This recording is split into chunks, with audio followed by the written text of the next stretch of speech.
तो ठीक है यार, अभी हम जो है वो लास्ट वाली वीडियो में दो वीडियो जो थ्री फेज एसी के देखे उनमें इंट्रोडक्शन टू थ्री फेज देखा और साथ में कुछ टर्मिनोलॉजीज़ का मतलब देखा था। जैसे फेज वोल्टेज क्या है, लाइन वोल्टेज क्या है, फेज सीक्वेंस का क्या मतलब होता है, और लाइन वोल्टेज फेज वोल्टेज जो है वो कितना एक दूसरे के साथ लीड लैग करते हैं, वो सारा मीनिंग देखा। ठीक है, अभी उसी सारी टर्मिनोलॉजीज़ को एक क्वेश्चन के थ्रू समझते हैं ना। तो ये वाला क्वेश्चन क्या दिया है कि आपको बताना है कि फेज सीक्वेंस क्या है इसके अंदर। ठीक है ना, ये सेट ऑफ वोल्टेज दिया हुआ है आपको, फेज सारे फेज वोल्टेज है और देखो सबका मैग्नीट्यूड सेम है ना। तो मैग्नीट्यूड तो सेम है, लेकिन अगर मान लो सारे एक दूसरे के साथ 120 डिग्री शिफ्टेड भी हुए तो फेज मैग्नीट्यूड सेम और 120 डिग्री सारे एक दूसरे के साथ शिफ्टेड, तो बैलेंस वोल्टेज हो जाएगी। तो पहले हमको पता करना है कि बैलेंस है कि नहीं है ना क्योंकि मैग्नीट्यूड तो सेम है, फेज भी 120 होना चाहिए बैलेंस के लिए।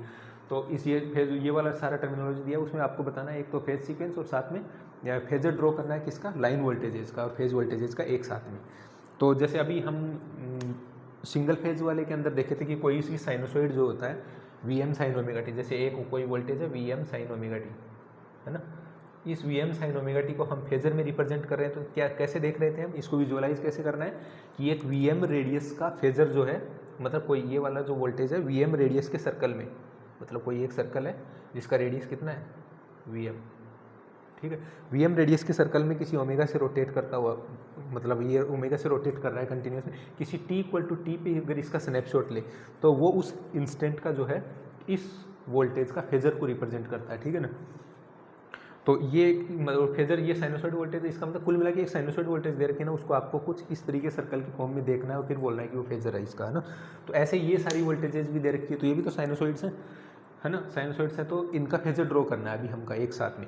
यहाँ पे देखो ये एक साइन वोल्टेज था, तो एक फेजर जो है वो किसी इंस्टेंट मतलब किसी एक सर्कल में रोटेट कर रहा है, इसको ऐसे देख रहे हैं। ऐसे इन तीनों वोल्टेजेस को है ना इसी तरीके से एक सर्कल में रिप्रेजेंट करना है, कुल मिला के फेजर बनाना है उसी का, है ना। तो फेजर बनाना है तो ये फेजर जो बनता है वो किसी इंस्टेंट का बनता है, मतलब जैसे ये वाला वोल्टेज ये वाला वोल्टेज ये वाला वोल्टेज तीनों का फ्रीक्वेंसी जो है ओमेगा ओमेगा ओमेगा है। ठीक है, और तीनों का मैग्नीट्यूड सेम है। तो ये वाला जो तीनों फेजर ए टू न्यूट्रल, ये क्या होगा, किसी ओमेगा से एक वी 230 के रेडियस के सर्कल में रोटेट कर रहा है, वो भी मस्त टू ओमेगा की फ्रीक्वेंसी सेम है ना, सेम ओमेगा के साथ वो भी 230 के सर्कल में रोटेट कर रहा है, और वो जो सी है वो भी सेम ओमेगा उसका भी है, तो वो 230 के रेडियस के सर्कल में रोटेट कर रहा है। अब इन तीनों को एक साथ ड्रॉ करना है, तीनों का फ्रीक्वेंसी सेम है, तो इन तीनों को एक साथ ड्रॉ करेंगे तो कौन सा किससे आगे है, कौन सा किससे पीछे है, और कौन सा तीनों एक दूसरे में कितना गैप मेंटेन रखे वो सब पता लग जाएगा अगर वो फेज ड्रॉ करेंगे तो किसी टी इक्वल टू टी पे, ये तो जो है टाइम के साथ डिपेंडेंट है ना। फेजर क्या होता है, किसी इंस्टेंट का ड्रॉ होता है ना, मतलब ये सारा वोल्टेज जो है वो किसी ओमेगा से एक साथ में रोटेट कर रहा है क्योंकि थ्री फेज वोल्टेज है ना। तो किसी एक पर्टिकुलर इंस्टेंट पे अगर आप उस जो सारे सर्कल में रोटेट कर रहे हैं उसका फोटो लोगे तब वो कैसे दिखेगा, वो उसको हम बोलते हैं फेजर। तो उसके लिए हम क्या करते हैं, सबसे पहले इनका जो है इस तरह का सर्कल में रिप्रेजेंटेशन करना होगा, है ना।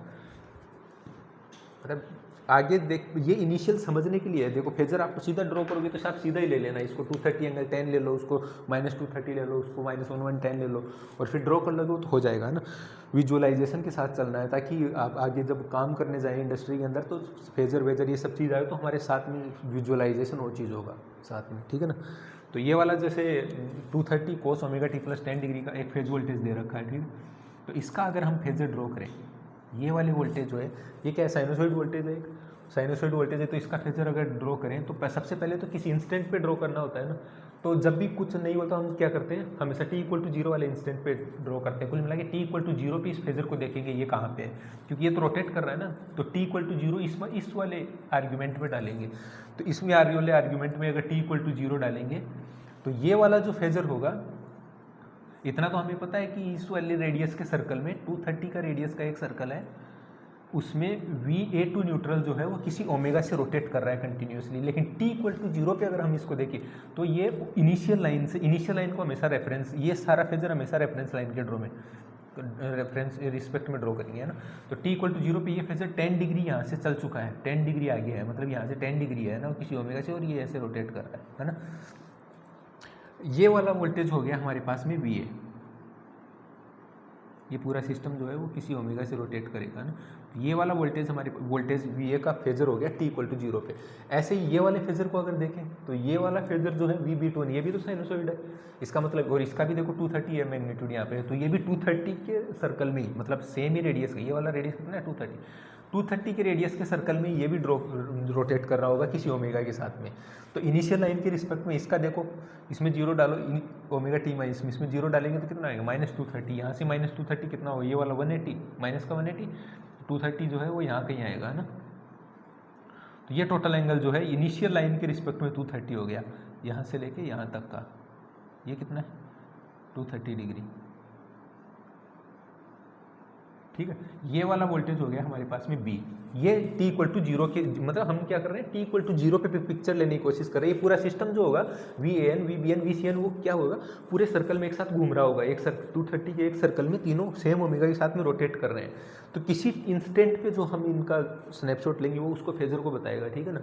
तो ये वाला t = हम वो इंस्टेंट हम t = 0 ले रहे हैं ना। तो इनिशियल में एक बार पता कर ले रहे हैं हम, इनिशियल में देख रहे हैं तो इनिशियल में ये वाला यहाँ है, ये वाला यहाँ, ऐसे इसी को देखो, वो माइनस का 110 डिग्री है तो ये 90 हो गया, माइनस का 110 यहाँ कहीं होगा। ये टोटल एंगल जो है वो कितना होगा, माइनस का 110 डिग्री। तो ये हमारे पास में VC मिल गया। तो अगर हम इन तीनों वोल्टेज को, ये 3 फेज वोल्टेज सोर्स है कोई, है ना, ये तीनों जो है अलग अलग वोल्टेज नहीं, ये एक सोर्स है कंबाइंड, उसके तीनों फेजेज का अलग अलग वोल्टेज है, RYB का, है ना, ABC वोल्टेज, ABC वोल्टेज है। तो तीनों को अगर एक साथ देखेंगे तो ये पूरा सिस्टम जो है A, B और C वो पूरा का पूरा इस सर्कल में एक साथ रोटेट कर रहा होगा किसी ओमेगा के साथ में, ठीक है ना। अब हमको पता क्या करना था, ये कुल मिला के ये समझो कि यही वाला जो t = 0 पे इंस्टेंट रोकना यही फेजर है। इसको हम जो बुक्स में देखेंगे तो बुक्स में आपको सर्कल नहीं मिलेंगे, क्यों, क्योंकि बुक्स में सर्कल इसलिए नहीं मिलेंगे क्योंकि यहाँ पे तो देखो सेम वोल्टेजेस है, सेम मैग्नीट्यूड है, तो सेम ही सर्कल बना है। अगर मान लो यहाँ पे ये वोल्टेज अलग होती, ये वोल्टेज का मैग्नीट्यूड अलग होता, ये वोल्टेज का मैग्नीट्यूड अलग होता, तो आपको 3 सर्कल ड्रॉ करने तो ये डायग्राम जो है वो काफ़ी मतलब मेसी टाइप का हो जाता है ना। इसलिए हम जो है इनको बुक्स में देखेंगे तो बुक्स में हमको ये सीधा सीधा ऐसे मिलेगा, 10 डिग्री इनिशियल लाइन के रिस्पेक्ट में ये, फिर ये, और फिर ये वोल्टेज जो है ऐसे ड्रॉ किया हुआ होगा।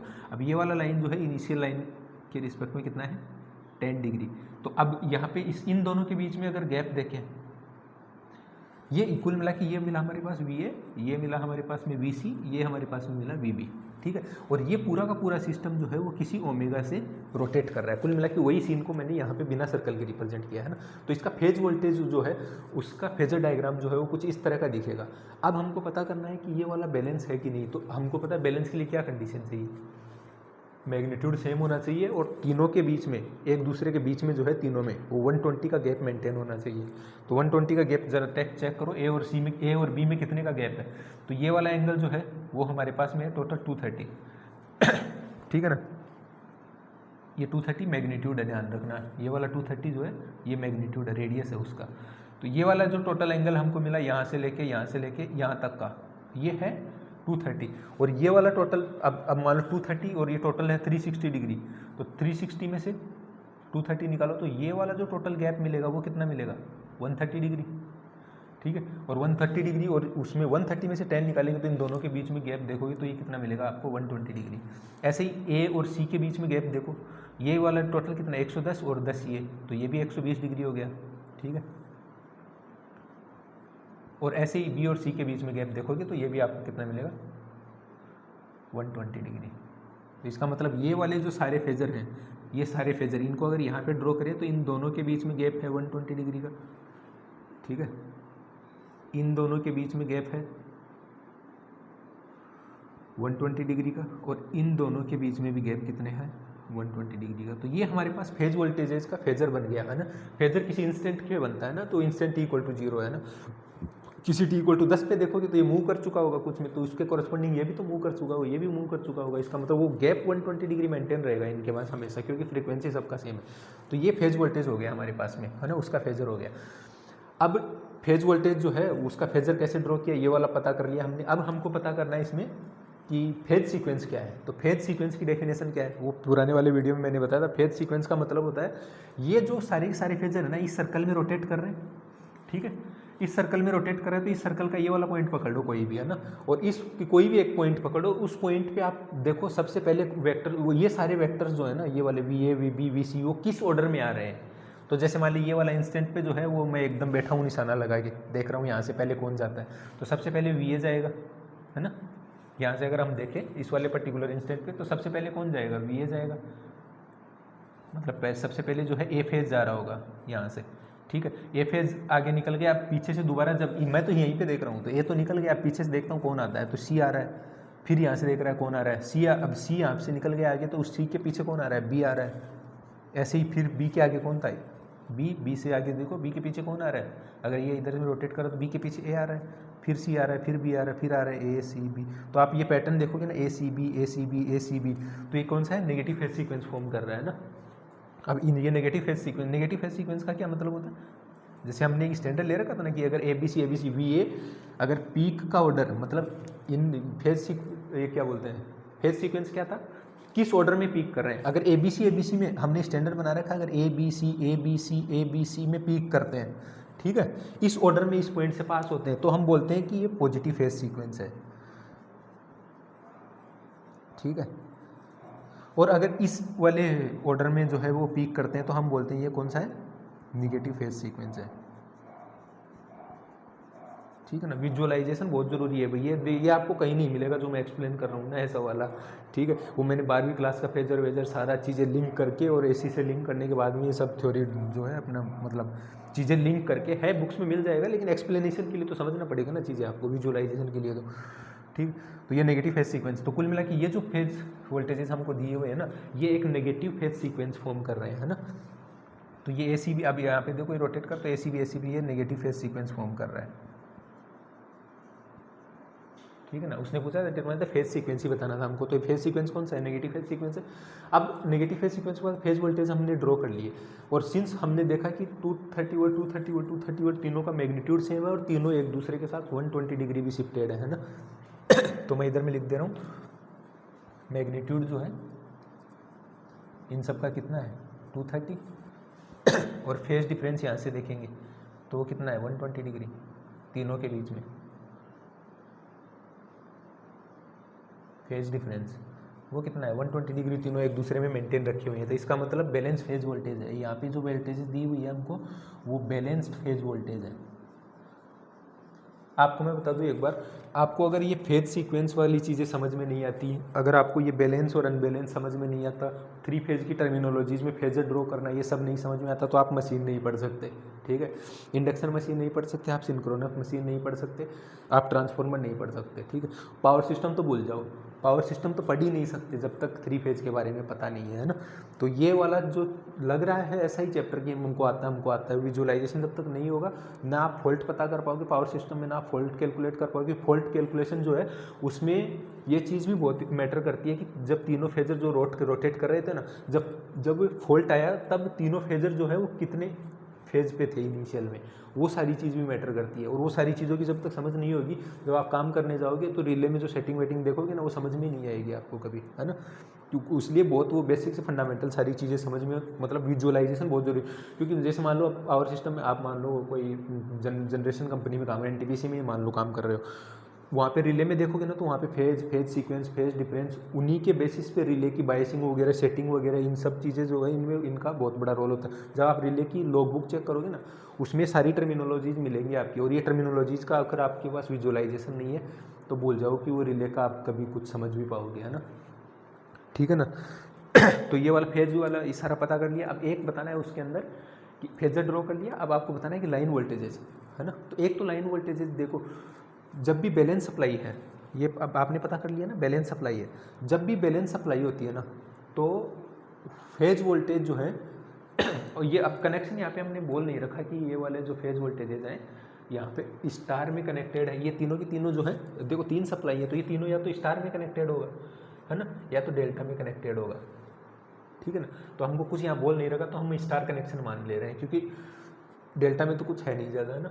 स्टार वाला हम मान लेते हैं कि तीनों फेज सप्लाई जो स्टार में कनेक्टेड है। तो आपको बताना है कि लाइन वोल्टेज जो है वो फेज वोल्टेजेस से कितना डिग्री लीड कर रहा है, और साथ में उनका इस तरह का वोल्टेजेस का एक्सप्रेशन क्या होगा, ठीक है। तो ये वाला चीज़ समझ में आ गया। अब हम लाइन वोल्टेजेस देखते हैं। तो लाइन वोल्टेजेस के लिए एक चीज़ याद रखो, जब भी हमको दिया हुआ फेज वोल्टेजेस है ना वो बैलेंस फेज वोल्टेजेस है, मतलब मैग्नीट्यूड सेम है और फेज डिफरेंस तीनों के बीच में 120 डिग्री फेजेस के बीच मेंटेन, तब तो लाइन वोल्टेज जो हमको मिलेगा, अगर लोड उनके साथ कनेक्टेड तो मतलब लोड अगर कनेक्टेड नहीं है अभी तो स्टार कनेक्शन है तो लाइन वोल्टेज जो मिलेगा वो फेज वोल्टेजेस के साथ में 30 डिग्री आगे मिलेगा, और मैग्नीट्यूड जो होगा मतलब लाइन वोल्टेजेस भी तो कोसाइन की फॉर्म में, साइनोसॉइड की फॉर्म में रिप्रेजेंट होंगे ना, तो उनका भी कुछ मैग्नीट्यूड होगा ऐसा, और उनका ऐसा कुछ एक दूसरे का फेज डिफरेंस होगा, ठीक है। तो उनका इस तरह का जो मैग्नीट्यूड होगा ना लाइन वोल्टेजेस का, बैलेंस के केस में वो फेज वोल्टेज से √3 टाइम्स ज़्यादा होता है, ठीक है ना। तो यहाँ पे जो लाइन वोल्टेज हमको मिलेगी ना, वो लाइन वोल्टेजेस कौन सी होंगी, VAB, VBC और VCA, इनकी इस तरह के एक्सप्रेशन निकालने। तो इनका हमें ये तो पता है कि ये जो लाइन वोल्टेजेस होंगी ना, फेज वोल्टेजेस सिंस बैलेंस है, तो उनका जो मैग्नीट्यूड मिलेगा ना वो हमको कितना मिलेगा, 230 √3 टाइम्स ज़्यादा मिलेगा फेज वोल्टेज से, है ना। फेज वोल्टेज से 230 ज़्यादा मिलेगा, लेकिन लेड लीक का क्या कैसे पता करें, फेज वोल्टेज से कितना डिग्री लैग होगा, कितनी डिग्री लीड होगा। तो आप स्टार कनेक्शन में याद रखो, अगर सप्लाईज जो है ना तीनों वो स्टार में कनेक्टेड है ना, तो लाइन वोल्टेज जो होता है वो फेज वोल्टेज से 30 डिग्री लीड करता है। मतलब अगर ये सारा सिस्टम इधर रोटेट कर रहा है ना, तो लाइन वोल्टेज जो होगा वो इस रेडियस के सर्कल में, ये सारा 230 रेडियस के सर्कल में रोटेट कर रहा है, वो बड़े सर्कल में 230 √3 के सर्कल में इस वाले वोल्टेज से 30 डिग्री आगे होगा VAB, और फिर 30 डिग्री के रिस्पेक्ट में इन तीनों का कैलकुलेट करेंगे तो वो एक अलग सिस्टम होगा, वो 230 √3 के सर्कल में रोटेट कर रहा होगा, ठीक है ना। तो यहाँ पे इसका मैग्नीट्यूड मिल गया, तो हमें पता है बैलेंस सप्लाई है तो फेज वोल्टेज से लाइन वोल्टेज 30 डिग्री लीड करेगा। तो ये अगर 10 डिग्री है, ठीक है ये अगर 10 डिग्री है तो लाइन वोल्टेज जो हमको मिलेगा ना, लाइन वोल्टेज 230 √3 के सर्कल में रोटेट कर रहा होगा। ये वाला जो सर्कल होगा इसका मैग्नीट्यूड था 230 और इसका मैग्नीट्यूड होगा 230 √3, ये लाइन वोल्टेजेस वाला सर्कल होगा। और लाइन वोल्टेज का मैंने बोला मैग्नीट्यूड 230 का सर्कल हो गया, और फेज जो है वो लाइन वोल्टेज जो है फेज वोल्टेज से 30 डिग्री लीड करता है। तो ये 10 डिग्री है, 10 डिग्री से 30 डिग्री आगे कितना होगा, 40 डिग्री। तो ये इनिशियल लाइन से 40 डिग्री, इससे 30 डिग्री, है ना। तो ये वाला जो फेजर होगा ना VAB, वो VAB फेजर जो होगा वो 230 √3 के सर्कल में, इसका इनिशियल t = 0 पे उस इंस्टेंट पे उसको देखेंगे लाइन वोल्टेज को, तो वो यहाँ से कितना डिग्री रोटेट कर रहा होगा, कितना डिग्री आगे होगा इससे, 30 डिग्री। तो ये वाला टोटल 40 डिग्री, तो ये वाला डिफरेंस कितना है, 30 डिग्री। तो लाइन वोल्टेज जो ड्रॉ करोगे ना वो मैग्नीट्यूड तो यही होगा, और सेम वो 30 डिग्री आगे है तो वहाँ पे कोस में दिए हुए हैं, तो लाइन को भी कोस में ही लिखोगे, है ना।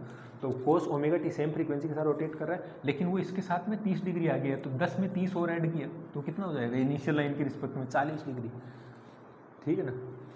तो हमारा जो VAB phase voltage VAB line voltage मिल गया है ना फेज वोल्टेज से। अब हमें पता है कि लाइन वोल्टेज, अगर फेज वोल्टेजेस बैलेंस है तो लाइन वोल्टेजेस भी बैलेंस होंगे, मतलब उनका भी सबका मैग्नीट्यूड सेम और 120 डिग्री शिफ्टेड होंगे। तो जब एक मिल गया, उसका मैग्नीट्यूड मिल गया, उसका इनिशियल फेज भी मिल गया, तो इस जो अब VBC जो होगा ना वो इससे जो है वो 230 डिग्री शिफ्टेड होगा। और सिंस ये नेगेटिव फेज सीक्वेंस है ना, नेगेटिव फेज सीक्वेंस है, तो हमको पहले जो फेज मिलेगा ना यहाँ पे AB के बाद में वो CA फेज मिलेगा, फिर BC फेज मिलेगा, है ना।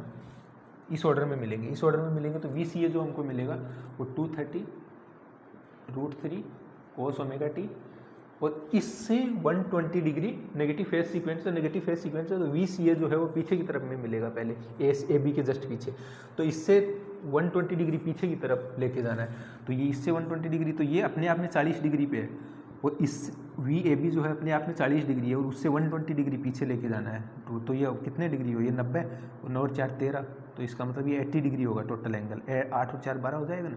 तो इनिशियल लाइन के रिस्पेक्ट में कितना हुआ इसका, 80 डिग्री। तो ये वाला जो वोल्टेज होगा इसको हम -80 डिग्री लिखेंगे, है ना, क्योंकि 80 है, क्योंकि आपस में 120 मेंटेन रखेंगे, आपस में 120 रहेगा, तो इनिशियल लाइन के रिस्पेक्ट में फिर सारे वो एक्सप्रेशन लिखते हैं ना, इनिशियल लाइन के रिस्पेक्ट में जो है वो कितना 80 डिग्री मेंटेन रखिएगा। ऐसे ही ये वाला, ऐसे ही जो BC वोल्टेज जो होगा वो इस वाले वोल्टेज से 120 डिग्री आगे होगा, तो 4 ये है और 120 तो 160 पे होगा, 230 √3 cos ω_t प्लस ये 40 है, 40 में 120 ऐड करेंगे तो 160, ठीक है ना। तो जो लाइन वोल्टेजेज हैं वो हमको ये वाले मिलेंगे। अब इनका फेजर ड्रॉ करें, इनका फेजर हमने ऑलरेडी ड्रॉ करी, AB इधर में मिलेगा सॉरी AB नहीं, हमको यहाँ पे जो पहले मिलेगा, हाँ AB मिलेगा, ठीक है। AB यहाँ पे इससे लीड कर रहा होगा, है ना BC वाला, अब वो इसमें निकालेंगे, AB वाला नहीं मिल गया हमको, और ए बी वाले के बाद में ये वाले इन तीनों एक्सप्रेशन को एक साथ ड्रॉ करो। यहाँ पे तीनों एक्सप्रेशन को एक साथ ड्रॉ करेंगे तो ए बी हमको 40 डिग्री मिला, सी ए यहाँ मिलेगा और बी सी यहाँ मिलेगा, ठीक है ना। अब तीनों के बीच में कितना गैप मेंटेन रखिए, ये तीनों अपने आप में 120 का मेंटेन रखे हुए हैं, है ना। ये भी 120 का मेंटेन रखा हुआ है, तो लाइन वोल्टेज जो हमको मिलेंगी वो ये वाले मिलेंगे, है ना, ठीक है ना। तो ठीक है, उम्मीद करता हूँ ये समझ में आया होगा। अगले वाले वीडियो में 1-2 क्वेश्चन जो है इस तरह का, और मतलब विजुअलाइजेशन के लिए जो है ये चीज़ आपको दिमाग में रखनी ही पड़ेगी सारी, है ना।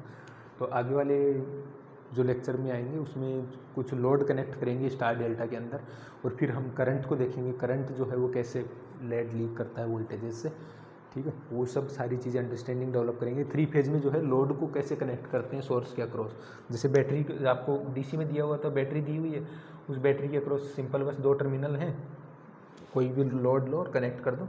लाइट है, जैसे लाइट कनेक्ट कर दी तो जल जाएगी। वैसे 3 फेज में लोड किस तरह का होना चाहिए, क्योंकि 3 फेज में तो हमारे पास 3 टर्मिनल है ना, तो लोड भी 3 टर्मिनल वाला चाहिए, तो लोड भी जो है वो स्टार और डेल्टा में ही होगा। तो वो कनेक्शन करके phase voltage, line voltage, phase current, line current, उन सबके फेज ड्रॉ करना सीखेंगे, ठीक है। तो ठीक है, इस वाली वीडियो के लिए धन्यवाद।